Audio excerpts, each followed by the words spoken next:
technically, a third of your day, you're supposed to be asleep. 8 hours of sleep, 16 hours awake, and at least a few hours alive. We are all sitting around the table with our coworkers going, I had the craziest dream last night. And everybody sits there and they try to decode your dream for you in varying degrees. Some of the coworkers are skeptical. Maybe it's time to lay off on the melatonin gummies. Others say, maybe it's a sign. Maybe you should go through his phone, because you never know. Others say it's just a dream. It's your anxiety getting worked up and rehearsing all of these hypothetical situations. It's just a rehearsal. It's no big deal. All the way down to what about the eggs in the dream? You said you had eggs in your dream? What happened to the eggs? Eggs are one of the most overlooked dream symbols, but you have to be specific. Did you find a nest of eggs? Because when you find a nest of eggs, typically that means that you're going to have wealth coming your way, happiness in your marriage, something good is about to happen. But if the eggs are broken and the yellow yolk is just spilling out of them and they're fresh, that's good. Fortune is ready for the picking. Even though the egg is broken, it's coming. Luck is coming your way. And let's say you're eating the eggs, any sort of eggs, that means you're absorbing new wisdom. But every time you take a bite of the eggs, if it doesn't taste good, that means you are spiritually and emotionally too immature and you need to swallow a tough pill. If you're buying eggs at the supermarket, you should probably buy a lottery ticket, because that means you're investing in growth and something good is going to happen. All of that sounds very positive, or at least something that you can work on. And there's lots of symbolisms and nightmares. Like if you dream of a haunted house, each part of the haunted house apparently means something. If you're stuck in the haunted house basement, that means you have unprocessed, repressed trauma that you need to get through. You're stuck in the attic, you have intellectual, spiritual beliefs that you have been neglecting. Maybe a locked room, something is ready to emerge, but your ego is blocking it. There's all these scary things that we can decode. And a lot of people, they have dreams of where they're getting killed or where they're running away from a killer. But what happens if you're dreaming and you're the one doing the killing? Sometimes the scary part is not the dream itself, but what happens when you wake up. 35-year-old Tanner Horner claims he's always had these weird dreams. Sometimes he'll wake up and he knows he's fallen asleep in his bed, but when he wakes up, he's just roaming around in his grandma's backyard. He has no clue how he got to his grandma's backyard, but he's just roaming. It's like he blacks out, wakes up, and he kind of recalls how he gets to the backyard, but not really, because it also kind of feels like a dream. He doesn't know if it's a dream. He doesn't know if it's real life. He says, sometimes I recall in weird ways.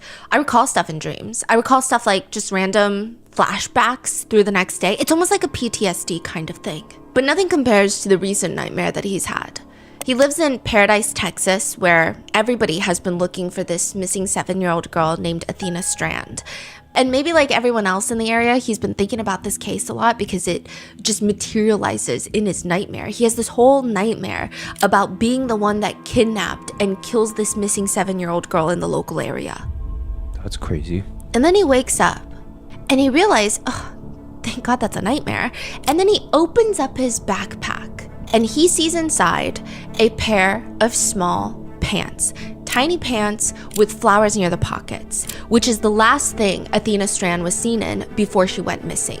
Well, I don't even know what the hell happened. Yeah. Like, I just found them in my backpack and I'm just like, are you f***ing kidding me? Like, I thought I just had a really f***ed up nightmare. But no, the pants were inside of his Dragon Ball Z backpack and now he's panicking. He's going to get arrested. It's only a matter of time, but he doesn't even know what happened aside from this nightmare. But can he even trust the nightmare? That's what he's saying. Or maybe somebody's setting him up. Someone planted the pants there. He writes in a note to the police later, "Detective, my family is in danger." He writes that he's being framed for the murder of Athena Strand. He writes, "Don't tell the media, don't tell my family, they'll tell the media. Don't tell the family of Athena until their lawsuit against FedEx goes through. This is between me and you, detective. As long as it stays between us, my family stays safe. I will gladly take the blame as long as my family is safe." That is what Tanner Horner tells the detectives. The detectives know that this is not true. But they listen anyway, because they need to figure out what Tanner Horner did to Athena Strand. But it's very hard when not a single thing that comes out of Tanner Horner's mouth is the truth.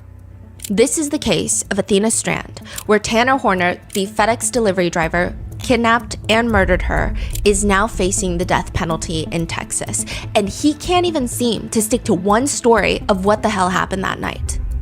We would like to thank today's sponsors who have made it possible for Rotten Mango to support the Strand's family GoFundMe, which we will also link in the show notes. This episode's partnerships have also made it possible to support Rotten Mango's dedicated team of researchers. We'd also like to thank you guys for your continued support. As always, full show notes are available at rottenmangopodcast.com. A few notes before we begin. This episode contains discussions of essay, violence, and crimes against very young children.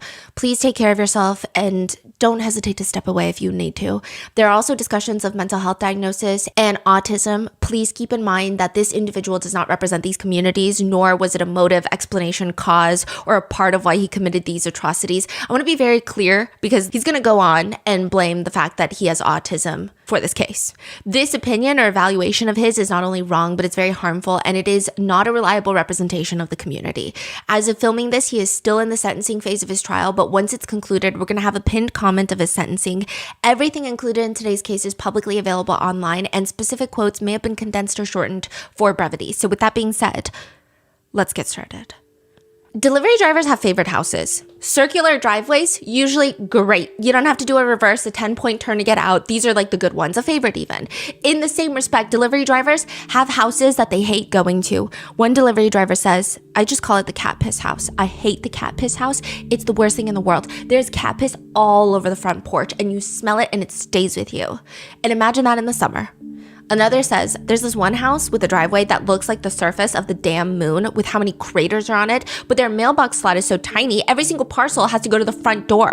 Mine's a long rural driveway that pretty much is a junkyard. There used to be these aggressive dogs living there, and they just had so many places to hide. Always out. Anyone's guess of which direction these dogs are gonna come out and try to attack you. The worst are the houses that have lines of cars that are just parked on the street. So you have to park the delivery truck a house down and then run to the front of the house where you walk up 2 flights of stairs to deliver it straight to their door. And it's miserable because a lot of delivery drivers, they get paid by the route. They don't get paid by the hour. So they're running to complete the route. Huh, interesting. Yeah, it's a huge deal and it's miserable, and sometimes certain roads just have random traffic jams for no reason. It's like everybody forgot how to drive. Tanner Horner is sitting in the driver's seat of the big white van with FedEx written in big, bold, purple and orange letters on the sides, and he's starting to get very agitated. The entire road is blocked. There's rows of boxes stacked behind him. It's almost Christmas time. It's the time between Thanksgiving and Christmas. This is a delivery driver's peak time for packages. He's got places to go, and he's peering over his steering wheel trying to see what the hell is going on. It's a small residential road. There are cars on both sides blocking him. There's people walking around like this is not a goddamn road. What year was this? 2022. Okay. Tanner sounds annoyed before he sounds curious. There's honking. Get through, there's people on the way. He's trying to tell the people outside, like, hello, I'm trying to get through. Do you not see my giant FedEx van? He's inching forward and he leans out the window and he's asking, Hey, could you tell them I need to get through? There's like people and a vehicle in the way. There's a woman who approaches the FedEx truck. You can pull up and try to act like get through, but they're gonna kidnap me. So it's all blocked off. So you'll have to just pull up and act and if they'll let you through, but they're to the 7-year-old station. Are you serious? I put on the car.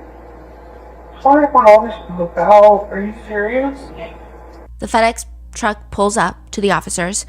He asks if he can go through, which they let him through. And there's no change in his demeanor because we have the dash cam footage of him sitting in the truck. Talking to the police? Yeah, just talking to the neighbors. I need to get through. And there's no change in his demeanor. In fact, he's holding a cigarette in one hand. There's no fear. There's nothing. Even though all the police have to do is pull the driver to the side, check his phone, check his backpack, and they would know that he's the one that kidnapped 7-year-old Athena Strand. When was this route that he's taking? Like The next day. 96 tennis courts does not sound that bad. If you had to search through 96 tennis courts, I mean, it's bad. But let's say you have a drone. Throw it up in the air and it's an easy search unless you're looking for something minuscule. But if you're looking for something bigger, you're going to find it. Unless you fill 96 tennis courts with tall trees, brush, hill, and almost freezing temperatures, all of a sudden 6 acres is a massive plot of land. Athena Strand and her family live on 6 acres of land in Paradise, Texas, which is about 50-ish miles north of Fort Worth, Texas, if you guys are interested in the locations. But there's technically 2 families that live on this huge plot of land. You've got Jacob and Ashley Strand, and they have their children. A 10-year-old daughter, that's from Ashley from a previous marriage.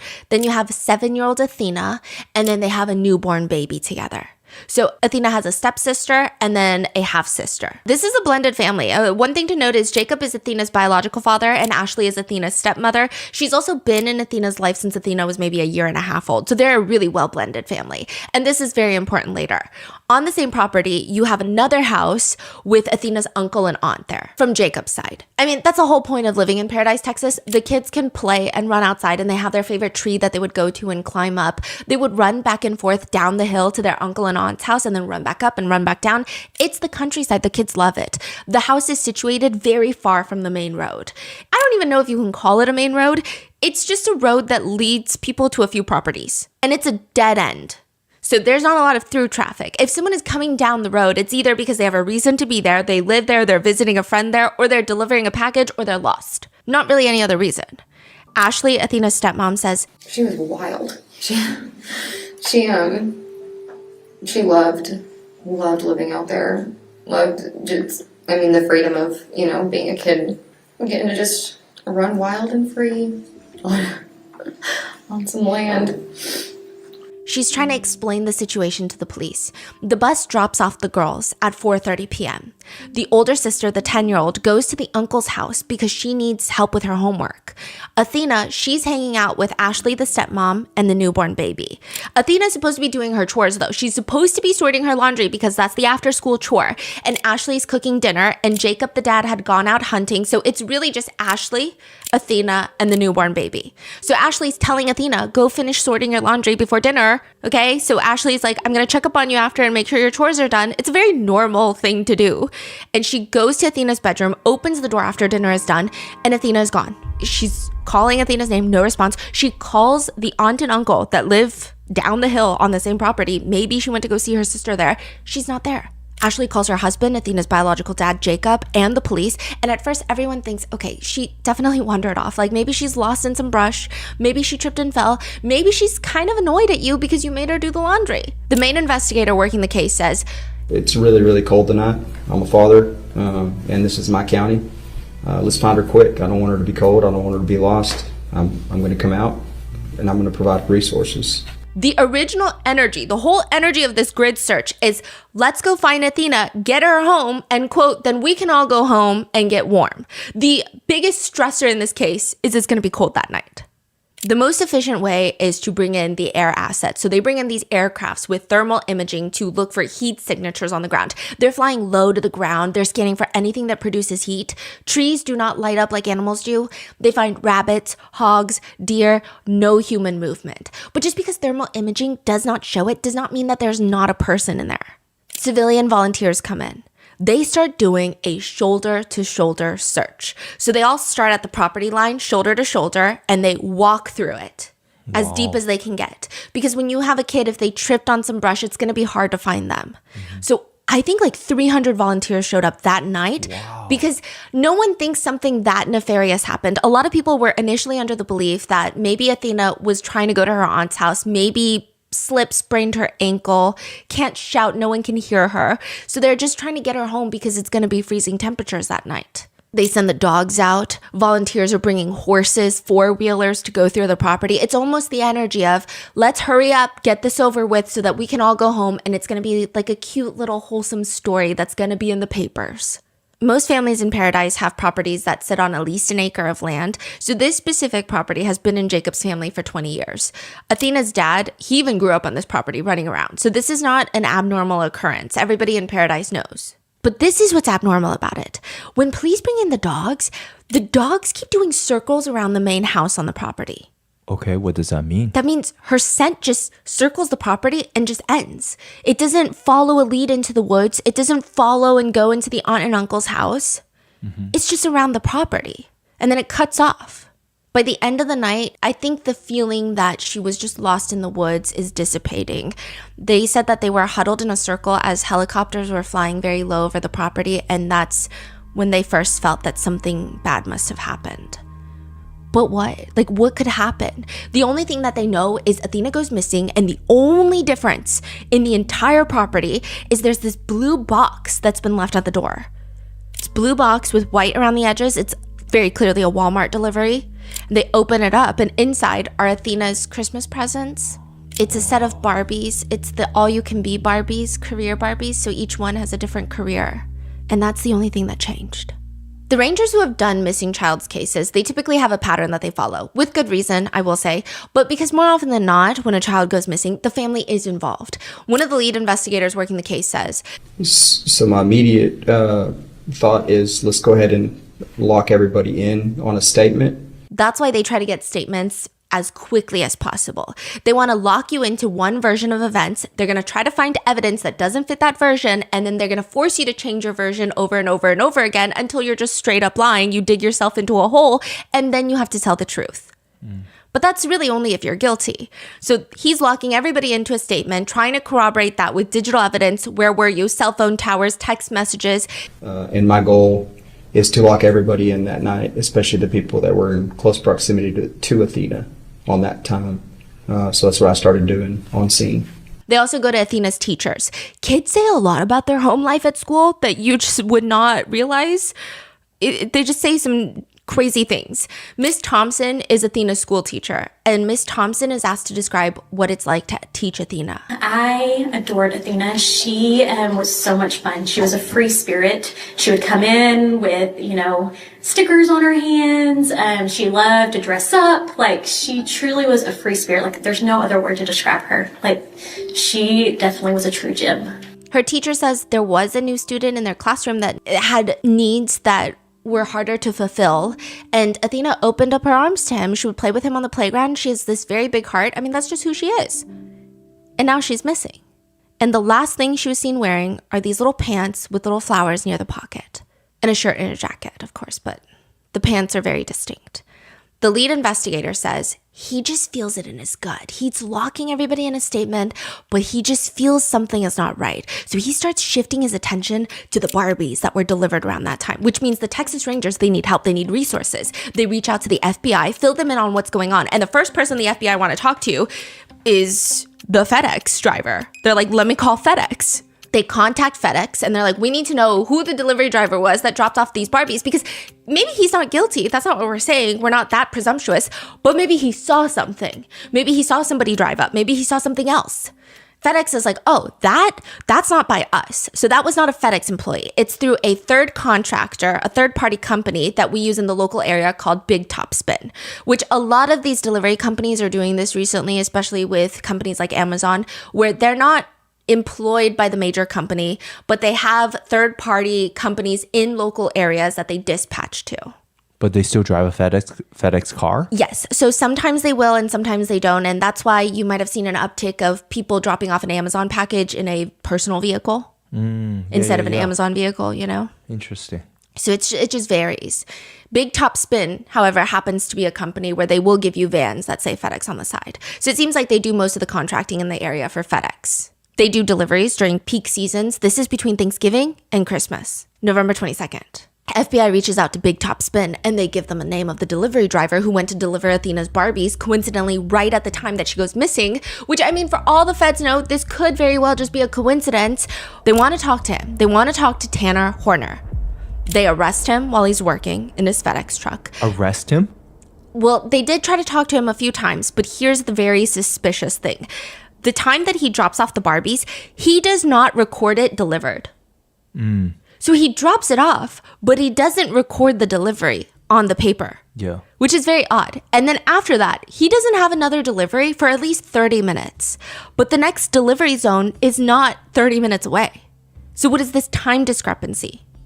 So FBI got that information immediately? Immediately. Like the next day? Yeah. Wow. They start talking to him. He's like, I don't know what's going on. I got sick in the FedEx truck, so that's why you have the 30-minute discrepancy. I actually went to a truck stop called Love's. It's like a convenience store and a truck stop. I had to clean up my throw up because I was so sick. And then that's just what happened. Hey, just let you know, I was able to tell you earlier because I was trying to go get cleaning supplies. Had a lot of, but I kind of threw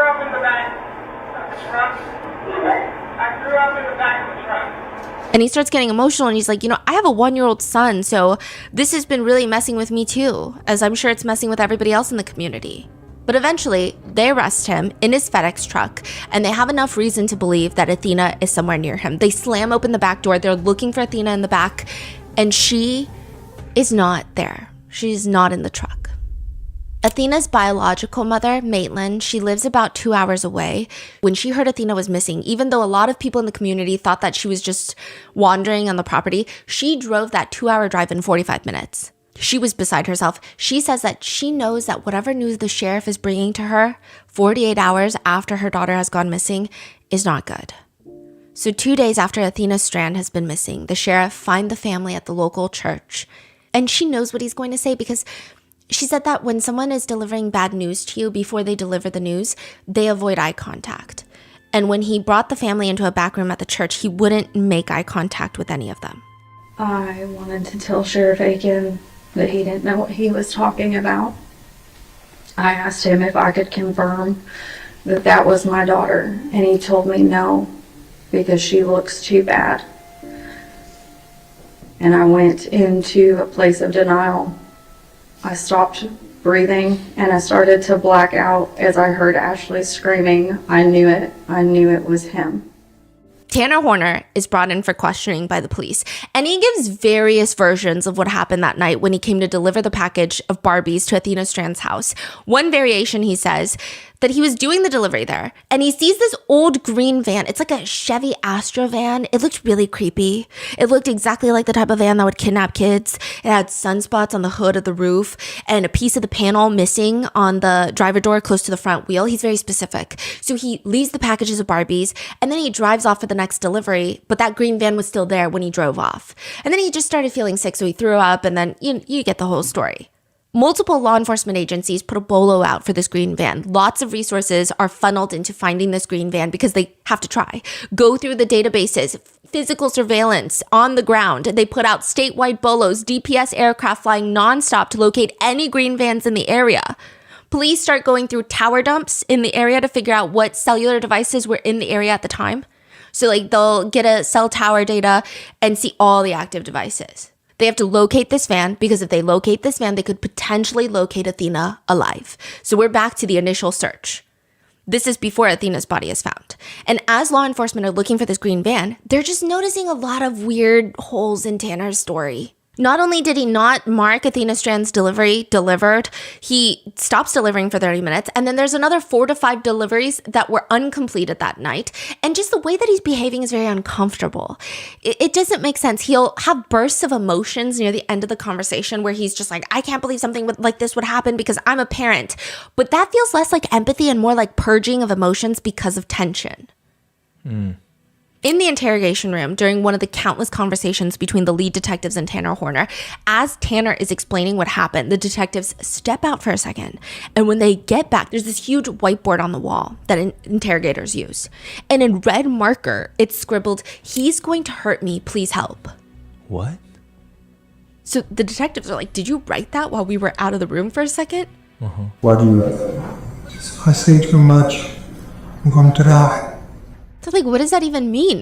Who's gonna die? Why would you die if you say too much? What are you talking about? This is part of Tanner Horner's story that there was another party involved. And he goes back and forth. So it's not this chronological timeline of story 1, story 2, story 3, story 4. It's just a merging of all the stories. But in the event that he claims that there was another party involved in this kidnapping, he even wrote this note later for the detectives as he's sitting in jail. Detectives, my family is in danger. The day Athena was killed, I wasn't the only one involved. When I pulled up to the house, an older man had pulled a rifle on me and demanded my wallet. It's weird. He almost expected me to be there. After he checked my wallet, he gave me instructions. After handing me back my wallet, he told me to take the girl and bring her to a specific spot, this tall grass bamboo area. He gave me a change of clothes for the girl and told me to have her change into them before handing her to him. He had threatened my family and I didn't know what to do, so I just went along with it. Don't tell the media, by the way. I don't know if he's going to do something. If I'm killed on the way to and from the courthouses, I'll assume it's him. When I handed her over, she seemed like she knew him. It kind of freaked me out. When she calmed down after seeing him, I shut my headlights off, I followed them, and I saw him park his car near that creek. The next day I went there and I saw the girl's body in the creek. I needed to get this out, even if it was just in writing. Don't tell the media. Don't tell my family. They'll tell the media. Don't tell the family of Athena until after their lawsuit with FedEx goes through. This is between me and you, detective. As long as it stays between us, my family stays safe. I will gladly keep the blame as long as they're safe. The man was older, probably 50s, gray hair, short military style haircut, kind of fat with a bit of upper body muscle. I handed him the girl's clothes when I gave him her. I either missed the pants or put them back in the truck somehow in my backpack. I'm not sure. But 3 times he asked me about the cameras on the FedEx truck. Unless y'all find him, keep it from everybody. I don't want my family hurt. I'm sorry I've been a burden on y'all. There's a camera in the FedEx? Yeah. So he tries to go with this whole story that there's another man involved. Authorities sweep the entire state practically for this green Astro van that could be involved in Athena Strand's kidnapping, and they don't find it. I mean, I'm sure they do find multiple green Astro vans, but nobody that has any sort of connection with Athena Strand. And it's just a revolving door of excuses with Tanner Horner. So first he says he doesn't even remember delivering the Barbies to Athena's house. Then he says he remembers and he had to be quiet because that man was involved, that suspicious old man in the green van, and he was getting framed. Then police are able to get the dash cam footage of Athena inside of the FedEx truck. Video. Placing Athena into the truck, into the back of the van. There's video of him putting her into the back of the van, and they don't see a green Astro van anywhere in the vicinity. Then he switches his story. He says, let me tell you what really happened. All of this is an accident. When I was trying to get myself situated where, I have an easy way to get out of the property, I didn't pack out the hair. I didn't know what to do. One main fear was I could lose my child, grab her and go. He says the first version, she was already practically dead when he hit her with the truck, but that's not true at all. There's dash cam stills of Athena alive and unharmed in the FedEx truck, at least in the beginning, to which Tanner then changes his story once more. Okay, What's that camera? Like it's the reverse So there's multiple cameras all over the FedEx truck. There's a reverse camera that he says was not working at the time. There's cameras in the back of the van. There's cameras where the packages are. There's cameras like all over the inside and outside of these FedEx vans. However, he covered up a lot of them with sticky notes. Before, we don't see the footage of him placing Athena in the back of the truck. We don't know which camera it is. I'm assuming it's probably an exterior camera. But the interior camera, he's covered up most of the ones in the back. So there are a few that's not covered? There's one in the front dash that shows him driving. That's not covered, at least initially. And you can see Athena, that's where the picture comes from that everybody has seen. There's a still photo that has been used in trial where she is standing between the driver's seat and the passenger seat and she looks really alarmed. And he's just driving.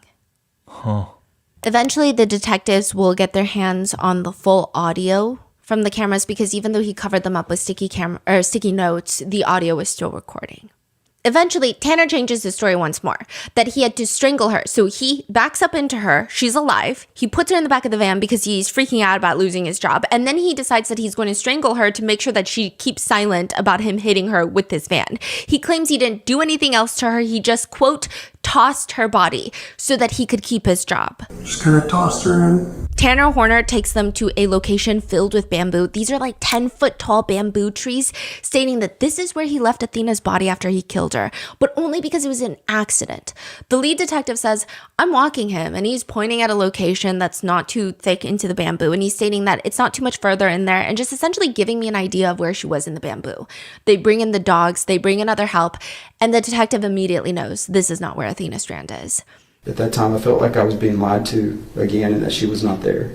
Just the amount of resources we had, especially with K9 resources and everything, it would, in my prior experience, especially if we're being directed to that area, we usually find, unfortunately, human remains or humans with the K9 very quickly.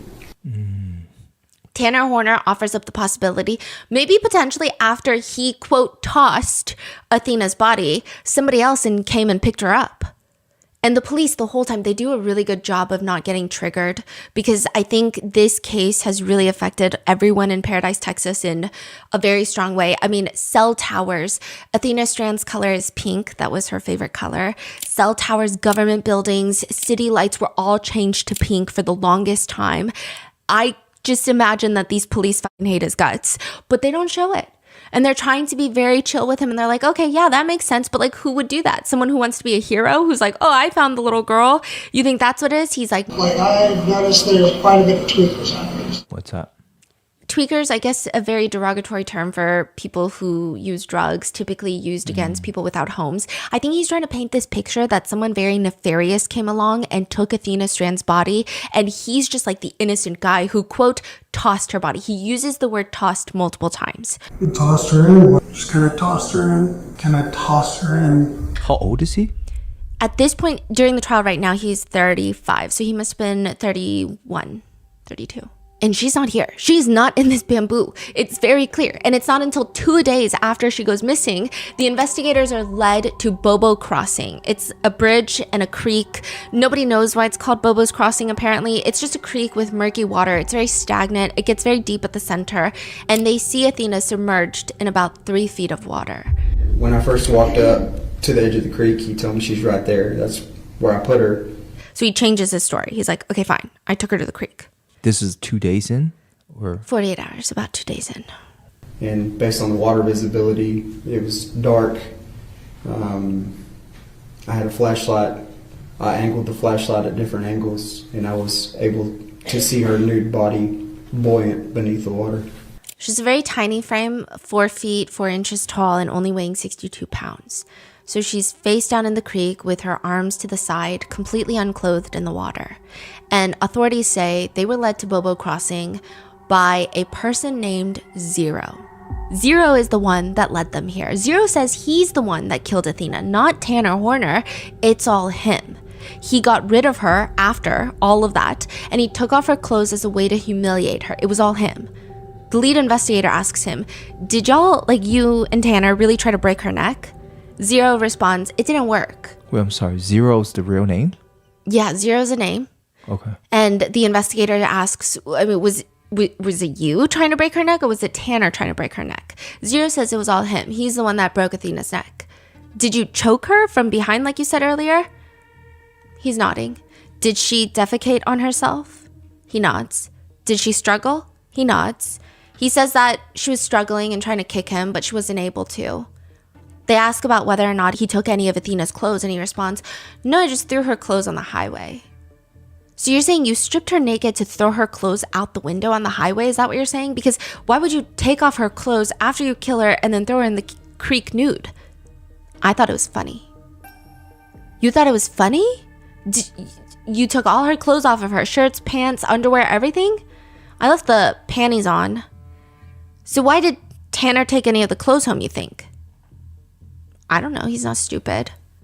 He later takes that back, and he admits that he's the one that planted the pants in Tanner's backpack, quote, the pants and the underwear.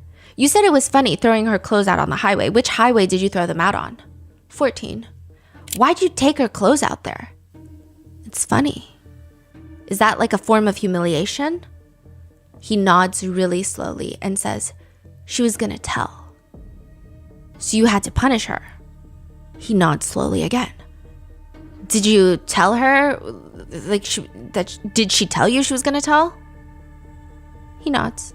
She did? When did she tell you that she was gonna tell? At the house. Who the hell is Zero? And what the hell does he have to do with any of this? Was he in the FedEx truck? What's his connection to Tanner? Zero is Tanner's alter ego, according to Tanner Horner. Is this recorded or? All recorded. Tanner then moves on. So he goes from, I'm being framed by a green van man. And then he goes to, it was a complete accident. She was already dead when I backed up into her. And then I just disposed of her body. It was a pure accident. I was overworked. The FedEx camera, trucks, backup cameras don't work. And then it switched to, you know what? She was alive when I put her in the van, but I had to strangle her because she said she was going to tell. And then it turns into, but it wasn't me strangling her. It was actually my alter ego, Zero, strangling her, because I have 3 alter egos.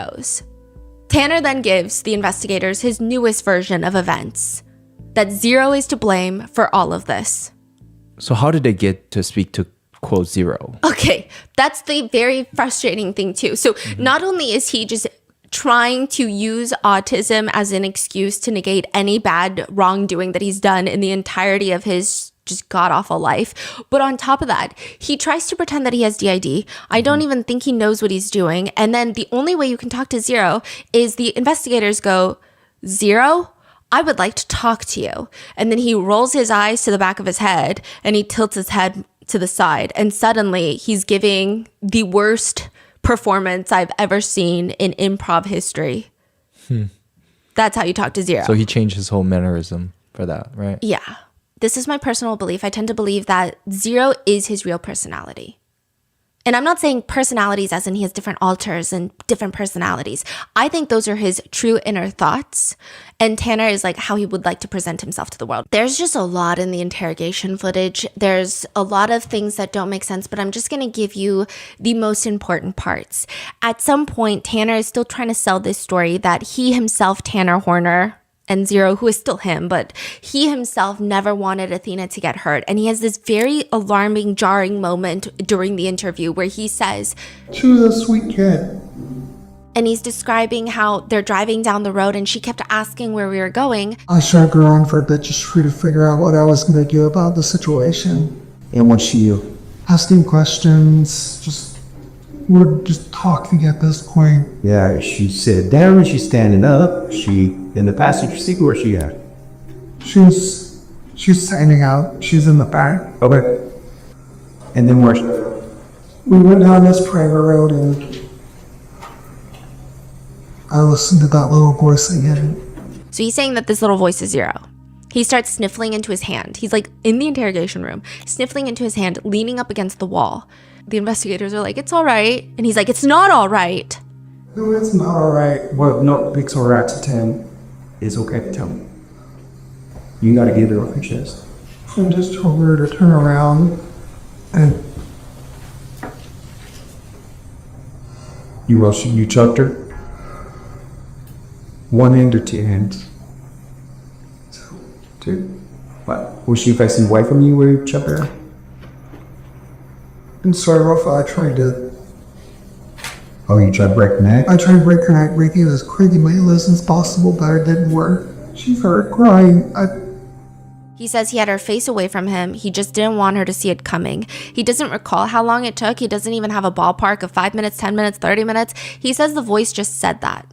You know, he's got to get rid of her. I didn't know what to do. One main fear was I could lose my job, lose my source of income, like everything was on hold. I didn't know what to do. But he says he came to the realization, quote, I couldn't just keep running around with the kid in the back like that. So he stops by the bamboo trees and he just, quote, I just tossed her anyway. I couldn't just keep running around with a kid in the back like that. I just tossed her in the bush or wherever you want to call it. And you sure she was not alive at that time? I was relatively sure, okay? I mean, I didn't check her heartbeat or anything, but I'm relatively sure that she wasn't alive. Okay. Did you mainly do this because you didn't want to get in trouble for hitting her with, or FedEx, or legally, or what? I was panicking, I didn't know what to do, and then it almost seems like it was a dream. For the most part, it just kind of seems like I wasn't, you know what I mean? Seems like I wasn't behind the wheel at the time. When I asked him if he communicated with her, he stated that he did, and she told him her name, and also asked him if he was a kidnapper. One of the first words Athena asked was, are you a kidnapper? At one point, he tries to say that the van didn't have backup cameras or sensors, so he believed that contributed to this happening. And then he claims that he tossed her in the bamboo woods. Toss, again, that's the word that he chooses. And he says that he didn't put her deep into the bamboo woods because he wanted her to be found. Why would you want her to be found? Because I'm a parent. I would want to know. Okay, during the next couple of days, you didn't go back to the bamboo forest. So he's saying, like, I'm not the one that moved her to the creek. I put her at the very edge of the bamboo forest. During the next couple of days, you didn't return? What? You're a parent? I didn't want to know what was. I was hearing updates about this constantly.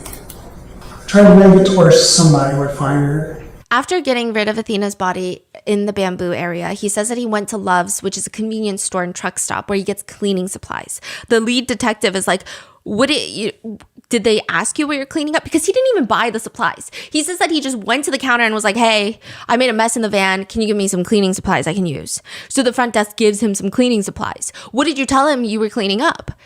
He stated that he was cleaning up vomit and feces. Whose vomit? His vomit. Whose feces? Athena's. He continues to insist that he is not the one that killed Athena.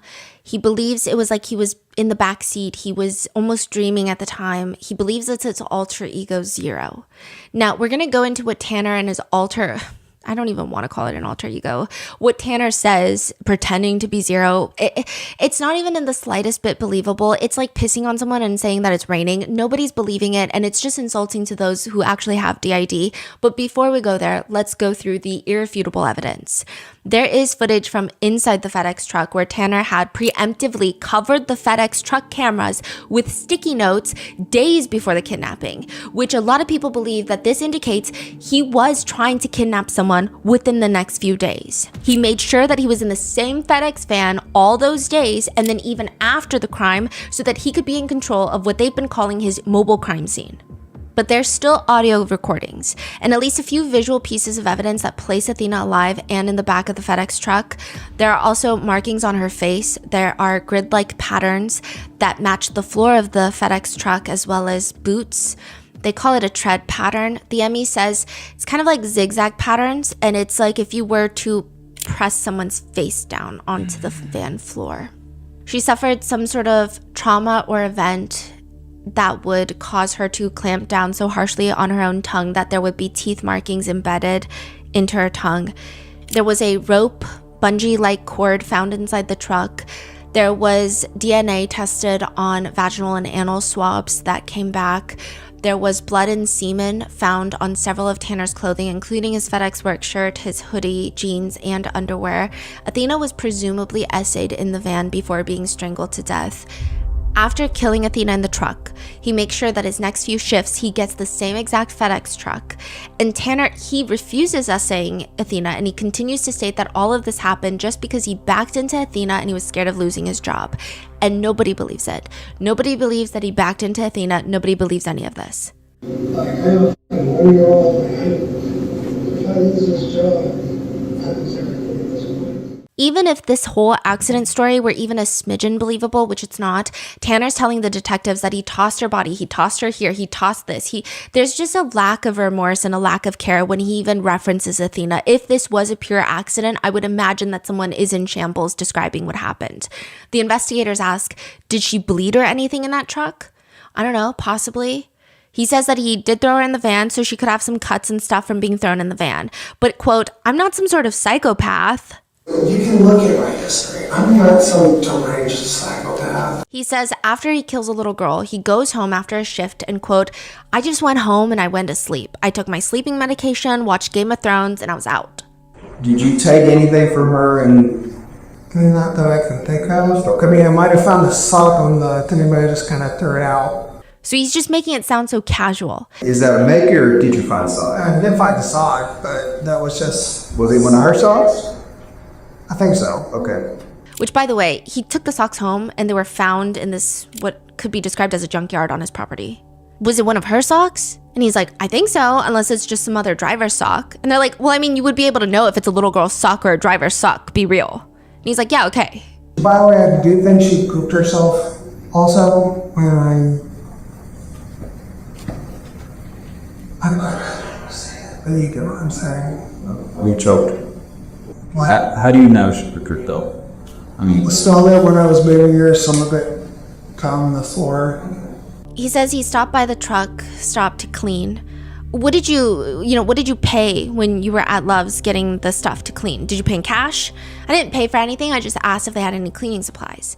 When he's asked to describe the person working at Love's for the cleaning supplies, this is the part that...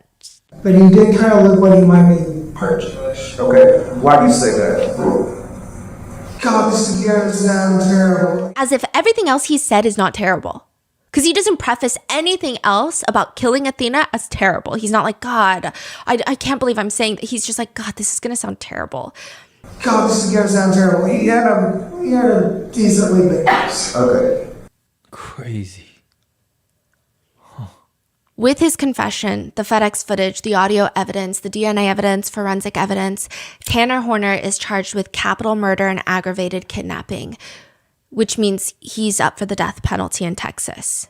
He has pled guilty to capital murder and aggravated kidnapping. Guilty or not guilty, what is your plea? Guilty, Your Honor. Because this is Texas and because he's pled guilty to capital murder, it doesn't matter if he wants to die by the state, there has to be a whole trial where the jurors are told by the judge, quote, there will no longer be a first phase of the trial where you will be determining whether or not guilt has been proved beyond a reasonable doubt. Your sole duty now will be to listen to all the evidence that is going to be presented to you because you will be using that evidence to determine the proper punishment to be assessed. So instead of determining whether or not he's guilty of the crime, they're going into the punishment phase. They will be deciding whether or not he deserves to die for it, whether he will get the death penalty or life in prison without parole. It's not about guilt. It's about dying. Right now, Tanner Horner is in court fighting to live. The ship has sailed for the insanity plea. Any sort of argument he's making right now, his defense is making right now, is mitigation on why he should not be killed by the state. And one of the first things the defense brings up is the broken brain defense. He ate coins as a kid. That's what they're saying. A relative even comes up to testify, stating that she would babysit him and he would be chomping down on them coins, eating these coins, munching them up. They Like tested his body. Yeah. Really? They tested his body and there was roughly 33,000 micrograms of lead found in his body versus about 1,500 micrograms of a peer his age, which would put him 24 times higher than the average of lead poisoning for his age. One doctor states for the defense. So my opinion is that Mr. Horner experienced a significant amount of lead exposure that would have impacted his health and particularly his neurological health. Studies do show that kids that were exposed to lead, they have reduced gray matter volume in their brains. The argument being that Tanner Horner's brain was damaged as a kid, long before he was even able to form a personality. That could lead to poor impulse control, impaired judgment, blunted ability to anticipate consequences, reduced capacity to regulate panic.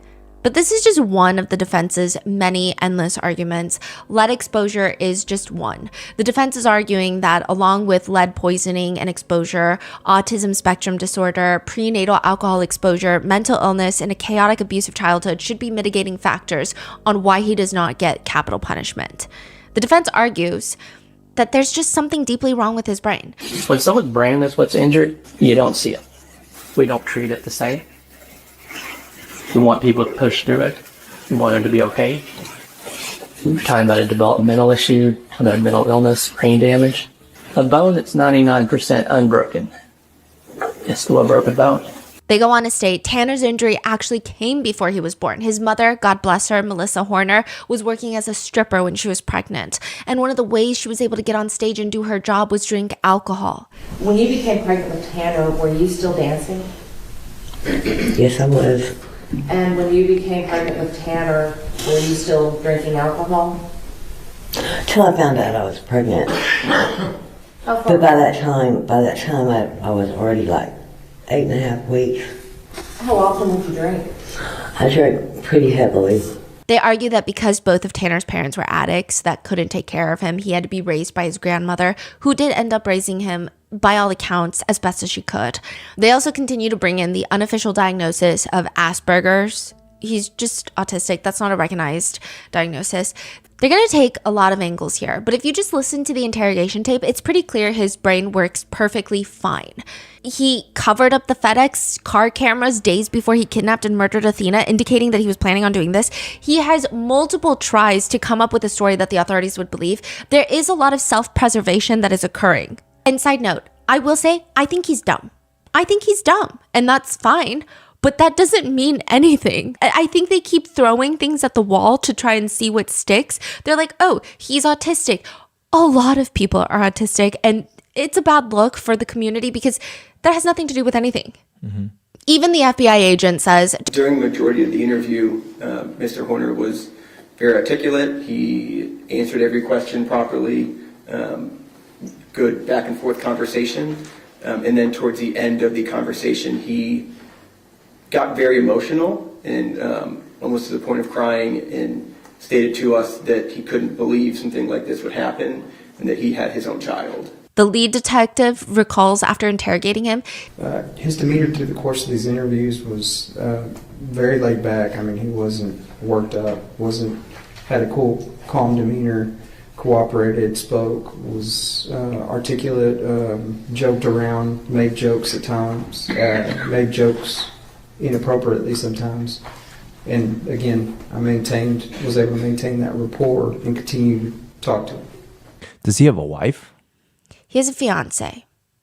Yeah. Was she there during the trial? No. But there's a lot that comes up about her.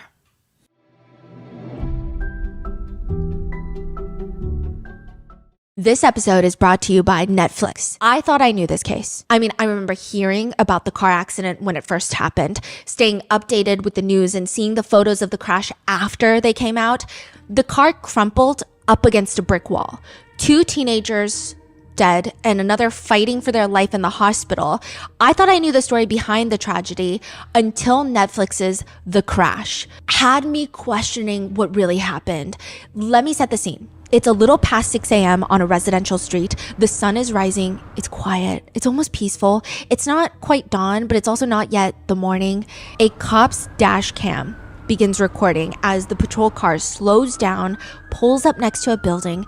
We don't see the car wreck until the cop puts his car in park and gets out. But the frenzy is just quick.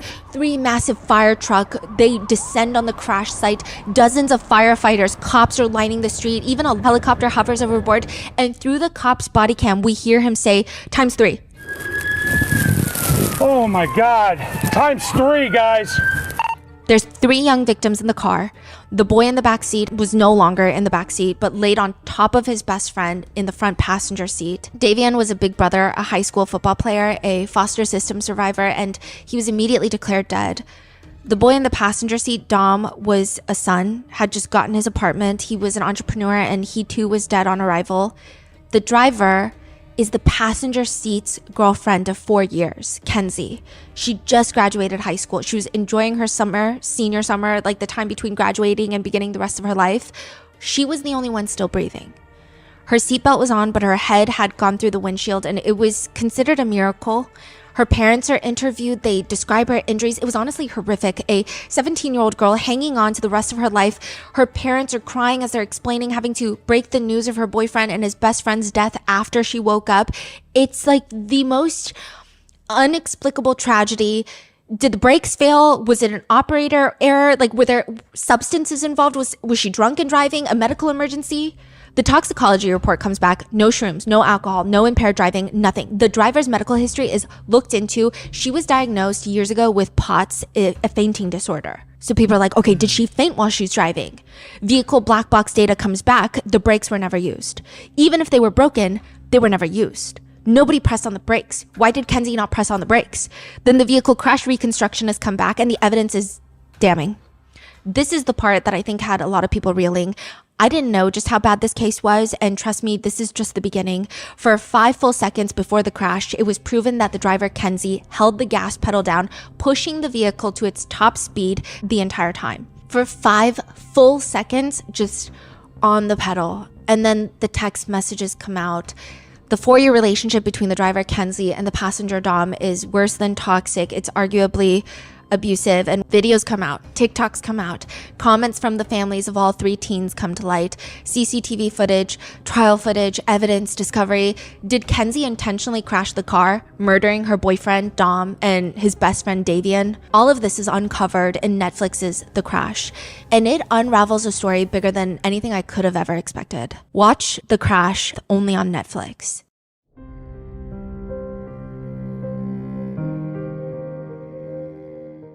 And he clearly understands the consequences. He says things like, I have a fucking 1-year-old. If I lose this job, I lose everything at this point. But then Tanner comes up, like I said, with the alter ego personality 0. And I, again, want to make it abundantly clear, Tanner Horner has never been diagnosed with DID. The defense is not even trying to argue that he has been or that he does have DID. Quite frankly, I think this is his attempt at portraying himself as someone with DID to diminish his culpability in this crime.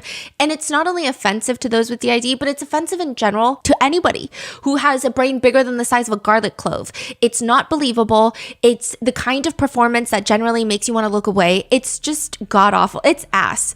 Tanner claims that he was driving the FedEx van, backs up into Athena, hits her, puts her in the van in a state of panic, and while he's actively deciding on what to do next, 0 takes over and decides he's going to kill Athena because she was going to tell on them, and he can't have that. So like I said, in order to switch between the two personalities of Tanner and 0, an investigator merely has to ask the very simple question of, hey 0, can I talk to you? Sure enough, with the dramatics of a high school play, he will roll his eyes back, tilt his head to the side, and turn into 0. It's worlds apart from what someone with actual DID does when they switch, and resembles more of like the TikTok trend where you suddenly decide you want to be mysterious, or you stop giggling and you make sharper eye contact. The performance alone makes you want to hold his eyes open and make him stare directly into an eclipse. But we have to cover it. Another thing to note is the investigators do play into it. They were suspecting Tanner of being involved. They want to bring Athena home. They don't really care what it takes to do that. And even if it meant playing into his delusions of having an alter ego being the one to blame, it's not that they're leaning into this because there is any believable evidence of 0 being real. This is just investigators investigating, nothing more. And they state that multiple times during this trial. They're like, I didn't believe him for a single second, but I'm trying to get answers. I'm just building rapport. The investigators bring out 0, aka Tanner Horner. He's squatting up against the back of the jailhouse and he's smoking a cigarette. Wait, I'm sorry. Where in timeline are we? This is right after they find her body, I think. Okay. He keeps wanting to talk to the investigators. Oh, okay. And he's asked, did she tell you she didn't want to go with you? Of course. What'd you tell her? I'm going on a ride. She didn't try to fight you when you told her you're going on a ride? He says that she was, begging, but he didn't really care. I need to ask 0 one more question. 0, I need you. Talk to me. I know Tanner didn't assault this girl. I know Tanner didn't hurt this girl, but I know you did. Did you assault this little girl? No. Did you kill this little girl, 0? Tanner wouldn't do it. Because he's a coward. 0, why do you call Tanner a boy? You made me tell you. 0, how long have you been with Tanner? About 6 months. Where did you find him? So this is why I think it's an insult to anyone, not even just with DID, but just with a brain, a functioning brain that is not... No, he has a functioning brain. This is insulting to anyone that has to listen, because the fact that he doesn't even understand what he's trying to do, he doesn't understand the lie that he's trying to put out. So he starts kind of developing this weird thought process of maybe he's a spirit that goes from body to body, because the way that he answers these questions is so bizarre. Like, they're asking him, where did you come from? I don't know. What made you come to Tanner? I was vulnerable. As if he's just like a parasite looking for a host. Where did you find him? I found him when he started taking his medicine. He wanted to die. I wanted him to die. He seems to be more in control most of the time. Why do you want to talk to me? He claims that Tanner didn't want to handle the reality. What was his reality? The fact that he let a child die? He also says that Tanner wants to die, but, quote, he wants to die. I want him to die, but I want to live. Side note, all these videos are played during the trial, and Tanner Horner is watching all of this play out in the courtroom.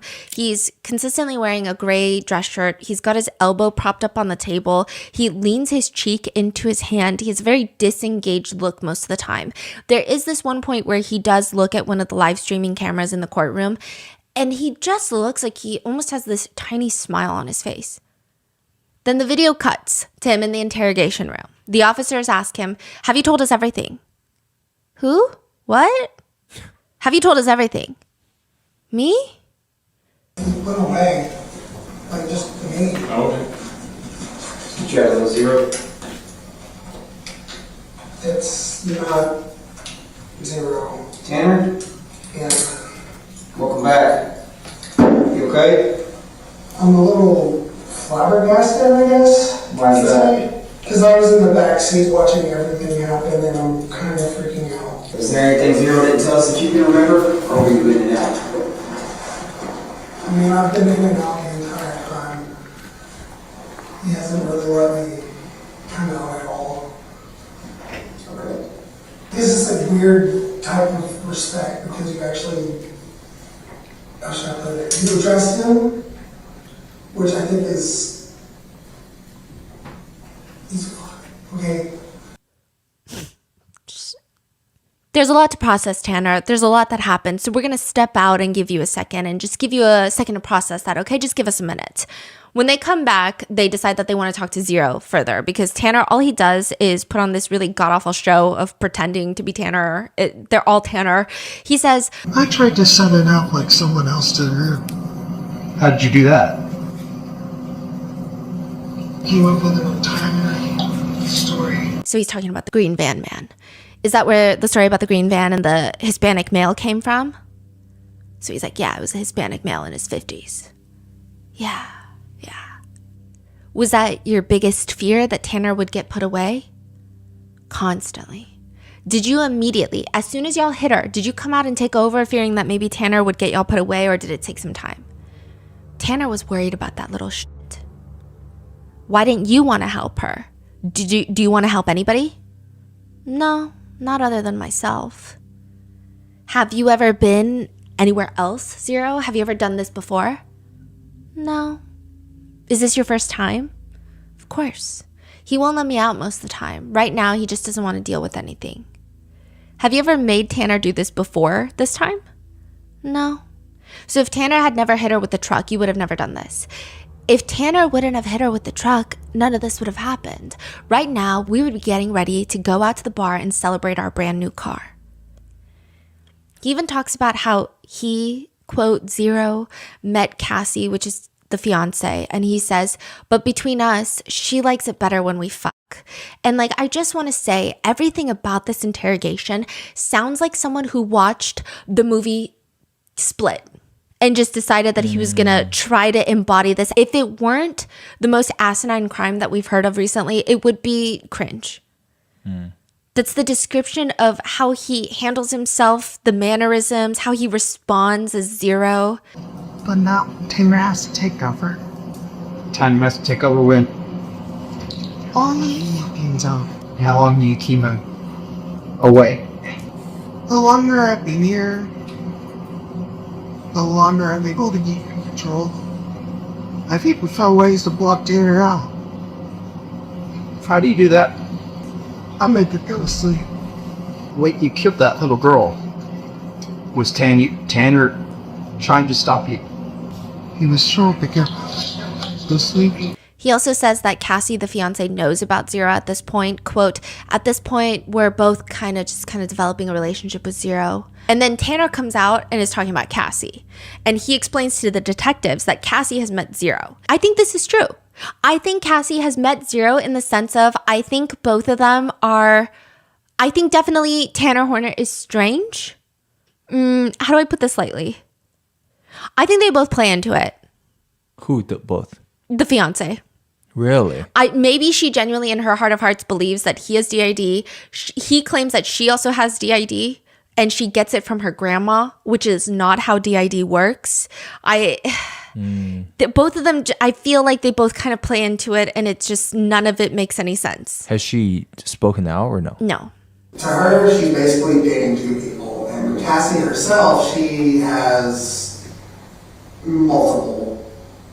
But she gets that from her grandmother. I only have the one. She says I have three, but I don't. I haven't seen evidence of the third. Which again, like that's not how it works. He says he's traumatized by this because of what Zero did. I'm wondering who the hell's been in my head this whole time. Because for a long time, we've been cool. We've been tight. Like, me, him, and Cassie have all had conversations together. Still, part of me is in denial because I didn't pull the trigger.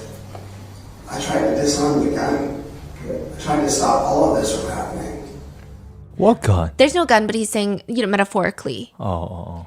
And then Zero takes over, and Zero says the only reason he got rid of Athena was, quote, well, I can't have any fun if I'm in jail. And he just gives off these nasty one-liners as if he's in a D-grade Hallmark movie.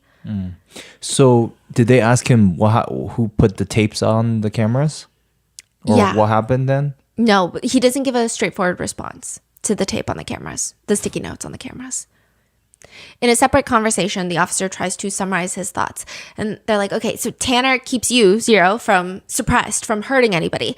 But when Tanner hurts her, runs her with the truck, that keeps you from partying. That keeps you from your cocaine. That keeps you from doing what Zero likes to do. So you knew if you didn't take control that Tanner would get you guys put in jail. Is that right?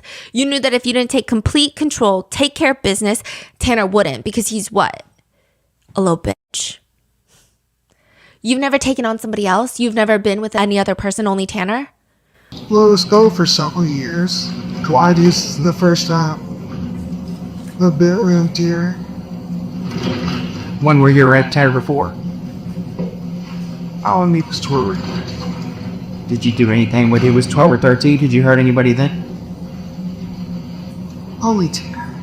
And again, I do not think that he has GID. I tend to believe that he has a firm grip on reality, as well as a very loose grip on the fact that he has the moral character that only a mother could love. And I think that's not even true at this point. Throughout the multiple interviews, there will just be times where he says things that showcase how out of touch he is. I think that this has nothing to do with a lack of development in the brain. This is all to do with you're just a shit person. You can't say that you're fucking evil and say, oh, it's because my brain did not develop completely. You're just fucking evil. The investigators are asking him, when you were talking to her, did she tell you her name? So she just told you her name was Athena, right? Which I actually thought that was pretty cool because, like mythology and stuff like that. Yeah. There are other points in the interviews where he starts almost talking to the detectives as if he's trying to show them how cool he is. For example, he's asked to describe who he all lives with in the house. And he says, my mom, my little brother, my grandmother, and Cassie, the fiance, and several annoying dogs. What kind of dogs? Itty bitty little ankle biters? Me and Cassie, our cat, and an annoying little shit named Draco. What breed's Draco?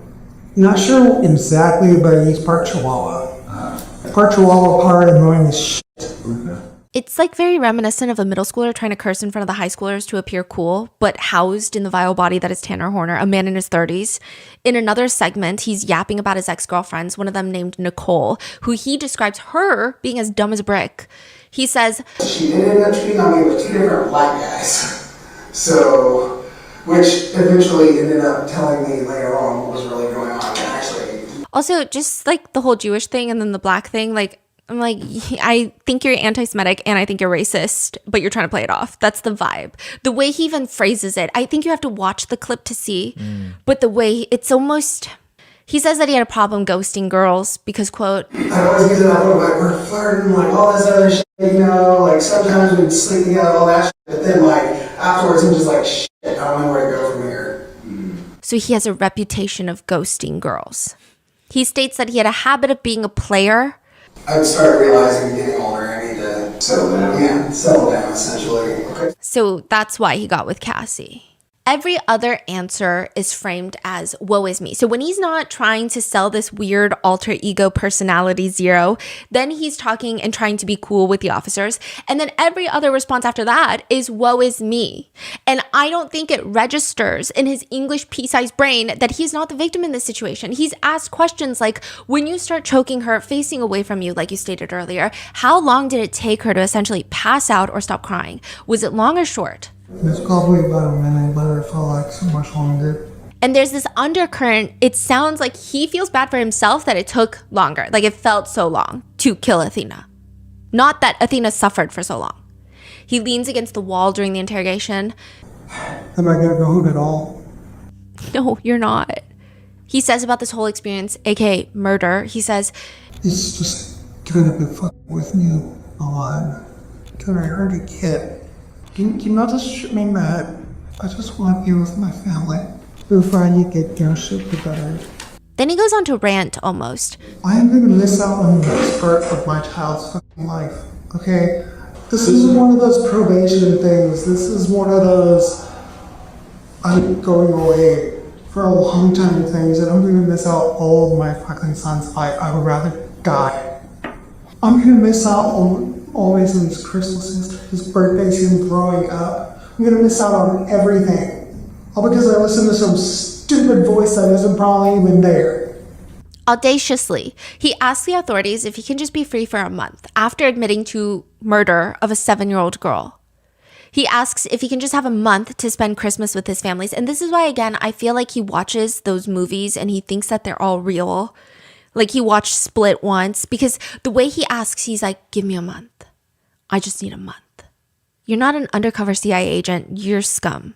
I want a month. A month of what?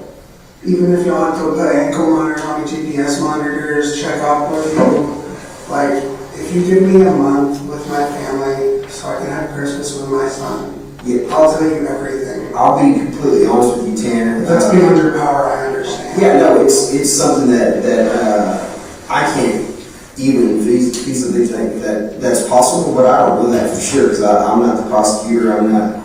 I'd be willing, even if y'all set up cameras outside the house, I want to answer everything you have to say. But the main motivation behind me wanting to talk to you is I literally just want to see my son. I understand. I want to be there for him on Christmas. Yeah, I want to give him that good Christmas feeling. He's making it seem like this is the biggest impact on him. However, if you put it in juxtaposition with everything else that's happening, when the investigators are trying to pull Athena's body out of the creek, he's talking to another detective about vapes. I was vaping there for a little bit, but then I got sick with COVID like 2 weeks ago. And I switched back to smoking because I didn't need all the fluid on my lungs, because a friend of mine had serious lung damage because he was vaping while he was sick. Yeah. Then he starts going down this thoughtless rabbit hole about how some vapes smell like pancakes and waffles, and that makes him crave pancakes and waffles, which naturally leads to a conversation. And again, I think the officer is playing into this. I don't think the officer is sitting there like, oh yeah, let me just make small talk. I think the officer is like, my body cam is on, and I'm going to egg you on and make you talk about what you want to talk about while we are pulling a 7-year-old girl's body out of the water. And he starts talking about pancakes and waffles with him. And he says that he prefers hash browns with cheese and onions, a Whataburger patty melt with a Dr. Pepper shake. And then he later asks, out of nowhere, after he's talking about food for 5 minutes, what happens if I get an attorney right now? You get an attorney right now? I mean, that's your choice. Your legal right. Then he tries to bring up how the last time he was in handcuffs was 4 years ago when he attempted self-exit, and how he would have constant headaches to the point of being halfway convinced that he had a tumor in his brain. He also mentions, I'm the kind of person where I don't go to the hospital until the very last second, which, that's probably not the best thing in the world. I have random heart palpitations and stuff because I drink a lot of energy drinks. I even had a mild heart attack a year ago. And in the car, he's talking about how he semi-likes being a delivery driver, except, quote, right now we're going through peak season, which to be honest is kind of a pain in the butt. And I just didn't like the whole being a 1099 thing. So instead of being an employee with a W-2, he doesn't like being a 1099 contractor. And later, he motions to the officer who's driving, and he says in a teasing voice, you're texting and driving. Oh, this is in the car? Yeah, later in the car. They were outside the car smoking a cigarette, and then now they put him in the car and they're driving him to a second location. And he's yapping in the car. Yeah. He's like, ooh, texting and driving. Crazy. And when it comes to the crime, he blames everyone else but him. The investigators are trying to get him to show remorse. I think they're not trying to get him to show it because that would benefit him, and it would, but I think they're just trying to understand so that they can get this all on camera to see how he really feels about it. And he can't even fake it. He can't even say words. He just talks about how he's no longer on the meds that he was placed on initially. Now that I haven't been on my medicine in 5 days, it's starting to wear off. I've actually been crying. Do you know what that's like? Not being able to cry for months and months and months. Tanner, are you remorseful for what you did? Obviously you're telling me you're crying, but I'm a father. I took all I want is just to spend one last Christmas with my son, and I'll tell you everything. Tanner, you got distracted and you didn't answer my question. I said, are you remorseful for what you did? I'm a father. Tell me about that. Are you hurting inside for this, for Athena? Hurting for her, I'm hurting for her family. Like, even if this was some random person, I'd still be hurting for this child. What would you want to say? If her mom and dad were here right now, what would you want to say to them? And then he goes back to getting a month with his son. If there's even a sliver of a chance that I can get out. If I'm on like house arrest, something like that, I would be able to, right those wrongs. If I was on house arrest, I would actually be able to give my son a Christmas. I would be able to, you know what I mean? Where did you come up with this idea? Like, where is this your idea or something you saw somebody else? The idea of asking for a fucking month. I prayed about it. Pray about it. God spoke to you. He said, this is what you should ask for. He nods. The investigator goes on to tell Tanner Athena's parents' names and what they've been asking and what they want answers to. But all Tanner can say is, can I speak for a minute? The reason I wanted to do this, I just want to spend that one last Christmas. I have videos of Christmas morning and waking up, going to go see, I go under the tree, see his presents. This isn't even really about me at this point. It's about that little boy. I want this because I want to be able to, for him to have something to look back on.